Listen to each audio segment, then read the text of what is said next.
you're going to learn the 4 key steps for how I scaled my service-based done-for-you business from 3 to 27 clients in 6 months. I love being a service provider.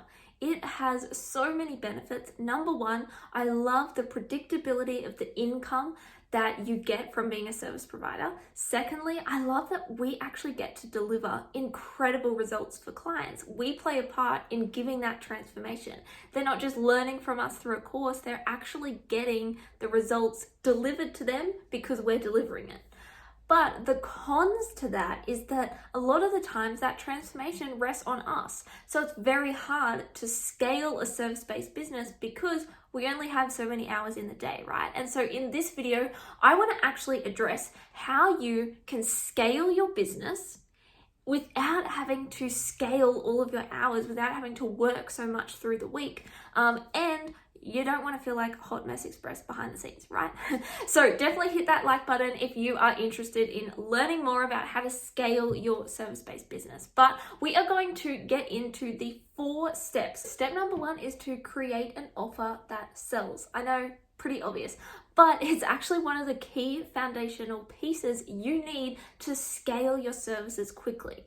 So within that, what does it mean to have an offer that sells? Number 1, it needs to sell very easily. And what I mean by that is you don't want to have to put a heap of your time into growth and marketing. You don't want to have to continually say, this is the offer, this is why you need it, all of this stuff. It should sell itself. It should be that transformation that the ideal client is looking for and wanting. So that's the first part of creating that offer that sells is it something they're looking for and just ready to put money down? The second thing, part of this is you need to have a no-brainer price point. I don't mean cheap, I mean reasonable within the market. So you don't want to be so high priced that no one ever buys. You don't want to be so low priced that you can't scale it with a team or with other aspects. So you want to look at where is your pricing within the market. The third part that you need for an offer that sells is you need very clear deliverables. One of my pet peeves is going onto someone's website, looking at what they do, looking at their packages, but then having no idea what that package actually includes. You need that logistical element within your services so that you can very easily know how you serve the client, because in the next steps, you'll see you want an offer that has clear inclusions, deliverabilities, because that will allow you to scale much easier because you know what every single client needs to get and you're not trying to customize everything based on that client. Step number 2 is to sell with fast marketing strategies. If you're in a season of wanting to scale fast, your marketing strategy needs to reflect that. So a little bit of context, I launched my new business when I was very first starting blog and Pinterest management. I launched my new website and posted about it on social media. I didn't have an email list. I didn't really have a social media following, and my website looked awesome, but no one was seeing it. And I had that light bulb moment of, oh my gosh, I need to put time into finding clients. But I went about it the wrong way initially. So I was trying, post after post on Instagram, I was trying Facebook, I started to get into Pinterest, and all of these are not wrong marketing strategies. They work well, but at the time I wanted fast results. And by scaling through slow marketing strategies, right, those longer term sort of strategies, I wasn't getting that fast initial result. So what I did instead was I said, you know what, these clients aren't just going to magically appear and find me. I need to go out and look for those dream clients. So I went down the research rabbit hole looking for where the best clients were hanging out, and I found them on Instagram. So I started diving into, who are the people that would really be a good fit for this package.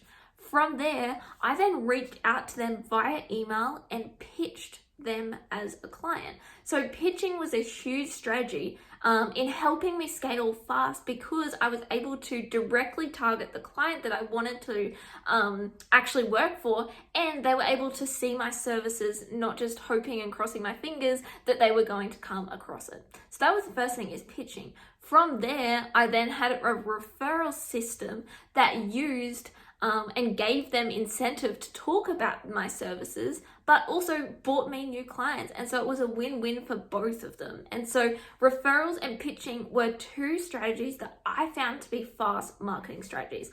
And I would love for you to let me know in the comments below what marketing strategy you have found to be fastest and most effective for your business. So basically, you want to start with those strategies that are fast, that get the clients quick, right? And that's how you scale. Then you build the sustainable ones around that. So then as you scale, right, you've automated those fast strategies, then you can bring in other strategies to sustain it and grow it even further over time. But in those initial stages of wanting to scale quickly, you need to have your marketing to reflect that. Number 3 is to streamline your client experience. This is one of the biggest keys to being able to scale your service-based business, because here's the thing, right? As a service provider, you are delivering a consistent transformation. And the key here is you want it to be consistent. No matter what client comes across your business, you want them to have a similar experience that is a great one. And the way you do that is through streamlining your client experience. So you've got to look at each part of the client experience journey so that then you can actually work out, number one, what can you automate, right? What can be done without you having to do it?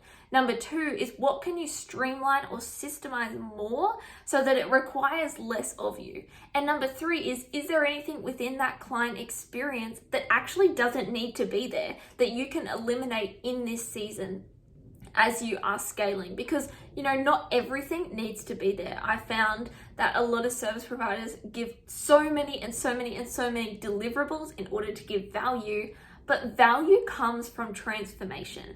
And a lot of the time, simple is transformation. So you want to look at, is there anything within that client experience that you can eliminate as well? So once you've done all of that, once you've mapped that out, once you've improved it, you can then put that into a system so that it constantly works in the background for you. And you're not just wondering, oh my gosh, when was I meant to send that email? Does that client have that, questionnaire I was meant to send them?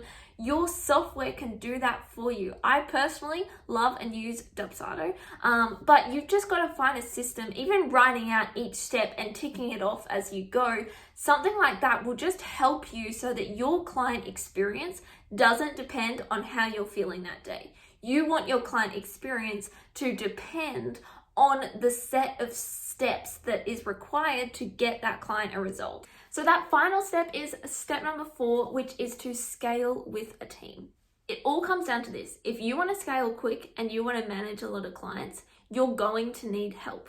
That's just the end of it. Like, we only have 2 hands. We only have so much time in the day. There's only so much you can automate and streamline. So you want to have a look at who you can hire, right? But you only hire based on the tasks that can't be automated, that actually do need that human touch. I personally brought on a team member when I had 10 clients. Initially, I brought them on to help me with some Pinterest management pin designs. From there, we scaled up very quickly to the point where they were taking over the entire client experience. They were helping schedule out the blogs, they were helping do the Pinterest management, but it took time to get to that stage. And so you've got to look at, as you're scaling, what makes sense to bring a team member into, and how can you onboard them in a way that's actually going to make sure that that client quality, that client experience does not drop.